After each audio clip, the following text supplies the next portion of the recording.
그렇게 필요하진 않아요. 자연스럽게 됩니다. 로마자 한번 보시면 국경세 조정 이렇게 되어 있는데 요거는 오른쪽에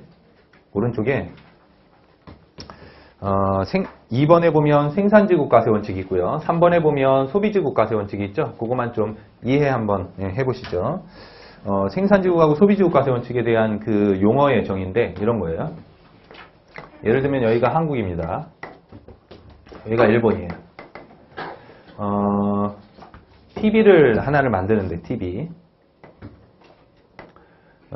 이 TV는 100만원짜리 S전자에서 TV 하나를 만듭니다. TV 100만원짜리예요. 우리나라는 부가세가 10%니까 여기 이제 10% 부가가치세까지 해가지고서 110만원짜리로 해가지고 팔리겠죠. 이렇게. 일본도 S전자가 있죠. 소니 S전자에서 일본도 소니에서 TV 하나를 만든다. S 이렇게만 하죠. 여기에서도 TV가 100만원이다. 이런 얘기예요. 100만원이다. 근데 만약 일본의 부가가치세가 20%라고 본다면 일본의 부가가치세는 20%라고 본다면 이 TV는 일본 내에서는 120만원에 팔리겠죠. 그러면 같은 뭐 성능 똑같고요. 디자인 똑같고 다 똑같고 그냥 제조사만 다르다라고 본다고 한다면 이 TV는 100만원짜리이지만 자국에서는 부가가치세까지 포함된 110이나 120만원으로 해가지고 판매가 되는데 문제는 그 나라에서만 소비가 되면 상관이 없지만 이제 국제사회니까 얘가 수출입이 된다는 얘기죠. 그럼 만약에 S전자에서 일본으로 해가지고 수출을 한다라고 본다면 110만원짜리를 수출하면 여기에 110만원에 팔리면 모든 성능이 다 똑같으니까 일본은 자기네 나라 건 안 사고 이것만 살 거 아니에요. 그러면 당연히 자국의 기업이 피해를 보니까 이 수출입은 이루어지지 않겠죠. 따라서 국제거래를 좀 거래가 이제 성사가 되려면 부가가치세가 포함된 상태로 해가지고 수출하는 것이 아니고요. 부가가치세가 제외된 금액이 있죠. 이 금액을 가지고서 이렇게 해서 수출을 하는 거야. 그러면 지금 100만원짜리죠. 100만원에서 자국, 그러니까 소비하는 나라의 부가가치세를 곱해가지고 120만원으로 팔리게 만들면 가격이 똑같으니까 뭔가 선택할 수 있게 되는 거다. 이런 얘기입니다. 그래서 얘를 뭐라고 부르냐면 수출입과 관련해가지고는 생산한 곳에서 과세하지 않고 이걸 생산지국 과세 원칙이에요. 생산한 곳에서 과세하지 않고 그냥 넘겼다가, 그죠? 소비하는 곳에서, 소비지국에서 과세하자. 이게 소비지국 과세 원칙이라고 하는 겁니다. 그죠? 그래서 생산한 곳에서는 과세하지 않고 그냥 넘겼다가 소비하는 곳에서 과세하자. 생산한 곳에서 과세되지 않고 그냥 넘기는 걸 일명 뭐라고 부르냐면 영세율이라고 불러요. 영세율. 수출하는 경우에는 영예세율로 넘깁니다. 0은 여기 숫자 0을 얘기하는 거예요. 영예세율로 넘긴다는 얘기는 뭐냐면 과세되지 않고죠. 100만원짜리를 그냥 해가지고 넘긴다 이런 얘기입니다. 넘기고 난 다음에 소비하는 곳에서 과세하자. 이게 소비지국 과세 원칙. 우리나라 부가가치세와 다른 나라의 부가가치세 다 소비지국 과세 원칙을 구현하면서 실현을 하면서 수출과 관련해가지고 영세율을 적용을 하고 있고 그래서 수출입이 이루어지게 되는 것이다. 이게 바로 로마자 3번에 있는 국경세 조정 내지는 뭐 1번의 이중과세 문제 발생 이런 얘기예요. 결론만 기억을 하시죠. 오른쪽에. 현행 우리나라 부가가치세는 생산주기국이다, 소비지국이다. 소비지국이다 이런 얘기예요. 소비지국이다. 이게 끝입니다. 그 다음에 로마자 4번 영세율과 면세제도 거기 한번 보시죠.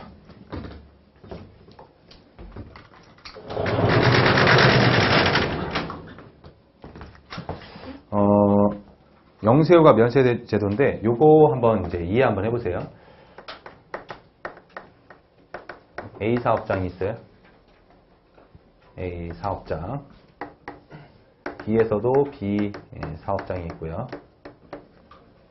그 다음에 C는 최종 소비자라고 볼게요. 최종 소비자.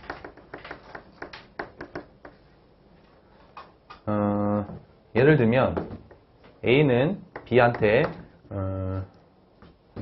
밀가루를 줍니다.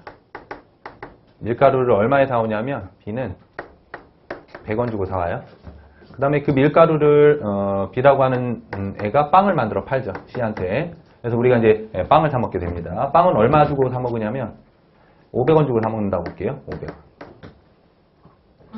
그러면 부가가치를 한번 보면 A단계에서 창출하는 부가가치는 value added라고 부릅니다. value added. 부가가치는 A는 100원의 부가가치를 창출하고요. B는요.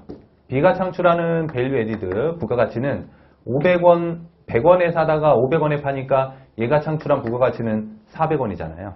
그래서 부가가치 세는 부가가치에 붙는 세금이 맞아요. 얘는 창출한 부가가치가 100원이니까 A는 얼마를 내고? 10%. 10원을 내고 얘는 40원을 내자. 그럼 국고에는 얼마가 있는 거예요? 50원이 부가가치대로 들어오는 셈이거든요. 그래서 A단계에 창출한 부가가치의 각각의 10%만큼 세금을 내자 이런 얘기인데 되게 특이한 게 B는 A 사업장에다가 100원을 주고 사오지만 얘도 부가가치세까지 주고 사오겠죠. 여기에 10원만큼을 더 줘서 110원 주고 사오는 거고요. 또 우리 최종 소비자도 물건값은 500원이지만 부가가치세까지 해가지고 50원까지 부담을 하고 빵을 사 먹을 것 아니에요. 그러면 잘 보시면 부가가치세가 요거랑 요걸로 해가지고 발생이 되지만 국고에는 얼마만 들어오면 된다고요? 50원만. 따라서 이 50원을 뺀 이 10원을 지금 B가 A한테 10원을 줬죠. 그래서 A는 10원을 부가가치세로 해가지고 내지만 그 들어온 국고를 그 10원 세금을 그대로 그냥 얘한테 돌려줍니다. 결국에는 각 유통 단계에 있는 각 사업자는 자기네들이 부담한 이 금액은 다시 돌려받고요. 국고에 남아있는 부가가치세는 누가 부담한? 우리들이 부담한. 최종 소비자가 부담한 금액만큼만 그냥 남아있는 거예요.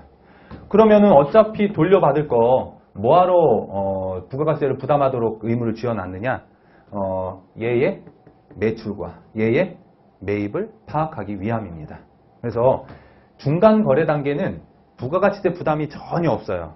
부가가치세 부담 없이 뭔가를 그냥 사오는 거지만 그 부가가치세의 부담은 최종 소비자가 담세자로서 모든 것을 다 부담하기 때문에 우리가 이제 간접세다 이렇게 부르거든요. 그러면 각 거래 단계에서 세금을 낼 때, 각 거래 단계에서의 세금을 낼 때를 계산 한번 해보면 얘는 매출이 얼마냐면 100이죠. 100원에 10% 내고요. 10원 내고요. 이거를 저쪽 B로만 한번 볼까요? B로만. B를 우선 한번 보면 얘 입장에서의 매출은 50원이죠. 매출 세액은. 그래서 매출과 관련된 세액인데요. 이건 어떻게 구했냐면 500원에다가 10%만큼은 내라. 50원만큼 내라 이런 얘기죠. 그 다음에 얘 입장에서 내가 매입할 때 낸 세금이 매입세액인데 매입할 때 10원만큼 내지 않았느냐. 그건 돌려주겠다 이런 얘기예요. 그래서 B사업자는 40원만 내면 된다 이런 얘기죠. 40원만 내면 된다. 똑같이 A사업자도 매출과 관련된 세금은 100원에 10% 10원이고요. 얘는 뭐 매입과 관련된 세금은 없죠.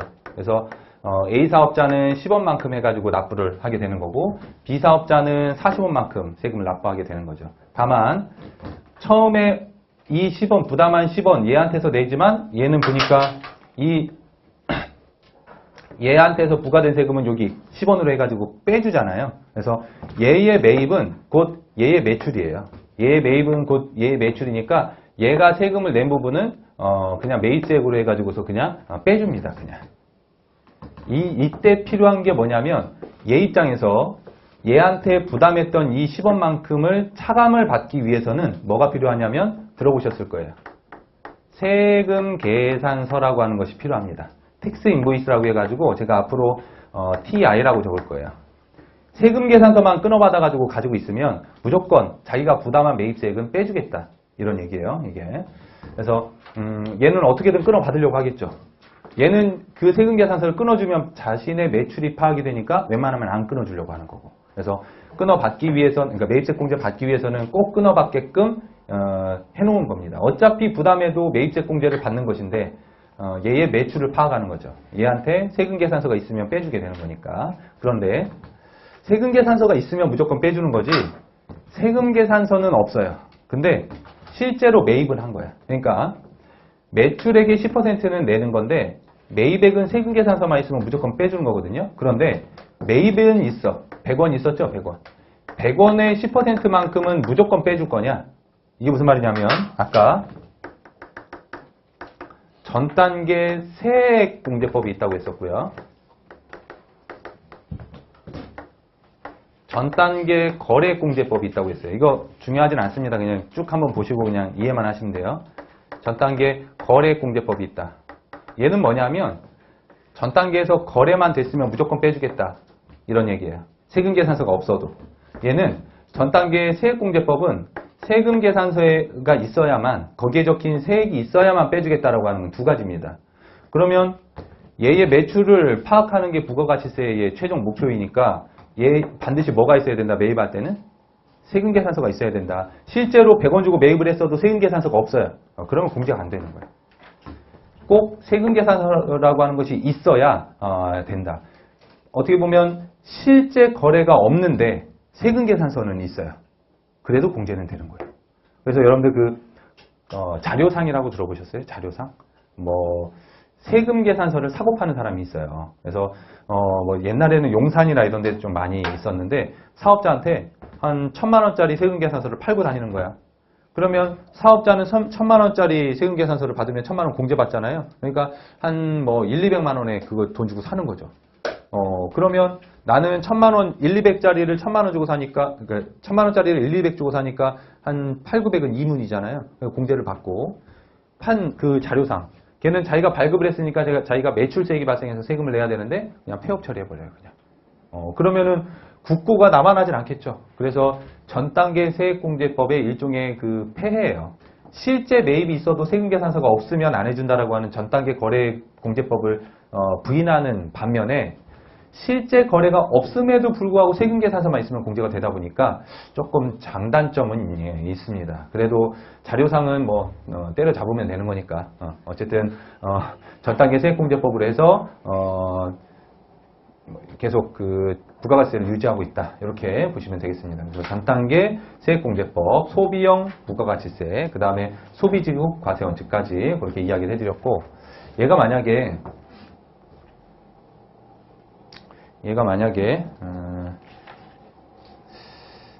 잠시만요. 조금만 더 하죠. OT가 좀 있어가지고 얘가 만약에 이제 용어 설명을 해드렸고, 요거를 이제 좀 비중심으로 한번 볼게요. 이제 영세울면서 이제 설명합니다.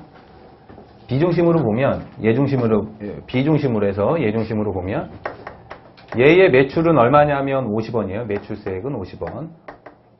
얘의 매입세액은 10원입니다. 세금계산서만 있으면 무조건 빠져요. 그래서 40원을 내는 반면 얘가 만약에 이 빵을 너무 맛있어가지고 수출하는 거야. 이 빵을 수출하면 아까 수출할 때는 소비지급과세 원칙이니까 부가가치세가 부과되지 않은 채로 넘어간다고 했었잖아요. 그러면 얘가 최종 소비자가 일반적인 경우에는요. 얼마 주고 사 먹냐면 500원에다가 50원 해서 550원에 빵을 사 먹는데, 얘가 만약에 수출이 되면 수출 영세율인데 영세율이 적용받으니까 얘가 얼마 주고 사 먹냐면 얘가 세금이 없으니까 500원에 수출하게 되겠고, 그 나라에서 부가가치세가 부과가 되겠죠. 그러면 얘 입장에서는 매출세액이 없는 거죠. 제로. 그죠? 매출세액이 없고요. 매입세액만 10원이 있습니다. 이렇게. 얘가 만약에 수출하게 되면 영세율을 적용받으면 영세율을 적용받으면 내야 될 금액은 없고 매입세 공제만 받아서 10원을 돌려받아요. 이게 이제 무슨 말이냐면 내가 밀가루를 10원 더 주고서 사왔지만 그거는 어차피 돌려받고 이거를 수출하게 되면 외화 획득하는 거 아니에요. 그죠? 국위선양하는 거니까 너한테 낼 세금 안 걷고 그 다음에 부담한 매입세액이 있으면 그것만 공제해주겠다 이런 얘기입니다. 그래서 수출하는 자는 매출세액은 없고요. 황금만 있는 거예요. 계속해서 황금만 나오게 되는 겁니다. 그 다음에 얘가 만약에 면세 사업자라고 한다면, 면세라고 하는 거는 세금이 없는 거잖아요. 그죠? 세금이 없는 거는 어떻게 되는 거냐면, 보세요. 세금이 없으면 이 자체가 영해세율이 아니고 아예 없는 거죠. 면세 사업자는 부가가치세법에서의 관심 대상에서 빠집니다. 따라서 면세 사업자의 비가 면세 사업자에 해당이 되면 낼 세금도 없지만 공제받을, 돌려받을 세금도 없어요. 따라서 낼 세금도 없고 공제받을 세금도 없으니까 아예 부가가치세법상 납세 의무조차가 없습니다. 그러면 면세 품목을 최종 소비자가 사올 때 얼마에 사게 되냐면 500원에 사게 되는 게 아니에요. 자 보세요. 여러분들이 비사업자야. 빵을 만드는 사람인데 밀가루를 110원 주고 삽니다. 어쨌든 10원 내가 부담한 거를 얘랑 얘는 공제받죠. 근데 내가 만약에 면세 사업자에 해당이 되면 이 내가 부담해서 사온 이 10원을 공제를 못 받으니까 어떻게 하겠어요? 물건값에다가 올려가지고 팔겠죠. 그죠? 따라서 얘가 만약에 빵이 면세품에 해당한다라고 한다면 최종 소비자는 그 빵을 얼마에 사 먹게 되는 거냐면 510원에 사 먹게 되는 겁니다. 역시나 여기에는 면세 사업자니까 부가가치세는 없어요. 여기도 제로니까 부가세는 없지만요. 따라서 중간 단계에 만약에 B가 영세율이다. 그러면 부가가치세 부담이 전혀 없다고 해가지고 얘를 뭐라고 부르냐면 세부 부담이 전혀 없다. 그래서 완전 면세라고 부르고요. 중간 단계에서 이제 제공하는 그게 이제 면세라고 한다면 얘가 공제받지 못한 매입세액과 관련해서 공제받지 못한 매입세액과 관련해 가지고서 물건값에다가 더해 가지고 팔기 때문에 이 부분은 부분 면세다 이렇게 불러요. 부분 면세. 완전 면세는 아니죠. 일반적인 경우에는 550원, 면세인 경우에는 510원. 영세율의 경우에는 500원으로 해가지고서 물건이 제공이 된다 이런 얘기입니다. 그래서 우리가 이제 용어상으로는 면세라고 하면 세금 부담이 하나도 없는 것처럼 보이잖아요. 근데 부가가치세 50원 중에 10원만큼은 부과가 됩니다. 40원만 면세가 되고요. 그래서 면세라고 하는 거는 부분 면세, 영세율을 완전 면세라고 부른다 이 얘기입니다. 그래서 거기 7페이지에 로마자 4번이죠. 1번에 부가가치세 면제 방식. 앞에서 살펴본 바와 같이 현재 우리나라를 포함한 대부분의 국가에서는 부가가치세의 과세 방법으로 다음과 같이 전 단계 세액공제법을 채택하고 있다. 이러한 방법 하에서 최종 소비자가 부담하는 부가가세를 경감시켜주는 방법으로는 영세율 제도와 면세 제도가 있다. 한 장 넘겨보시면 영세율 제도는 부가가치세를 전액 제거해서 최종 소비자는 부가가치세를 전혀 부담하지 않는 효과를 가져오는 방법이다. 즉 영세율 제도는 특정한 재화 또는 용역의 공급 시 해당 재화의 공급가에게 미치우세요. 0%의 세율. 0%의 세율을 적용해서 매출세액이 제로가 됨과 동시에 해당 재화의 또는 용역의 공급자가 거래징수당한 매입세액 전액을 환급해주는 방법이다. 매입세액을 전액 환급. 매입세액을 전액 환급. 밑에 이제 된 거고요. 그 다음에 결국 전 단계 세액공제법 하의 영세율 제도는 해당 영세율 적용 단계에서 창출된 부가세에 대해서만 과세하지 않는 것에 그치는 것이 아니고 매입세액 환급을 통해서 이미 과세된 부분도 취소하는 효과를 가져온다. 따라서 영세율 제도는 위에 보세요. 완전 면세 효과. 완전 면세다.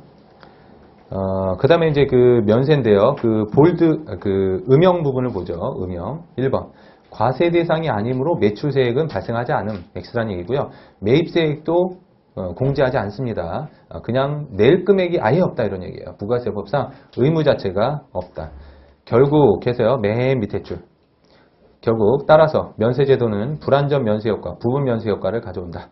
이런 의미입니다. 그래서 왜 불완전 면세, 부분 면세인지 완전 면세인지만 이해하시면 되는 거고 그 이해할 때 그냥 과정을 여러분들한테 그냥 소개만 시켜드린 거예요. 시험에 안 나옵니다. 얘는 용어만 잘 알고 계시면 되겠어요.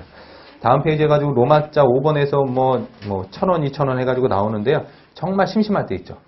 잠 안 올 때 이럴 때 그냥 한번 보시면 되겠어요. 한 장 넘겨보시면 10페이지에 로마자 6번 해가지고 세액의 환수효과, 누적 효과 있는데 이것도 마찬가지입니다. 심심할 때. 그 다음에 한 장 넘기시면 12페이지에 로마자 7 있죠? 아까 전에 봤습니다. 이렇게 하시고 잠깐 쉬었다가 2절 납세이민자부터 이제 본격적으로 들어가는 거예요. 이제 용어 설명만 드렸고요. 잠깐 쉬었다가 계속하도록 하겠습니다.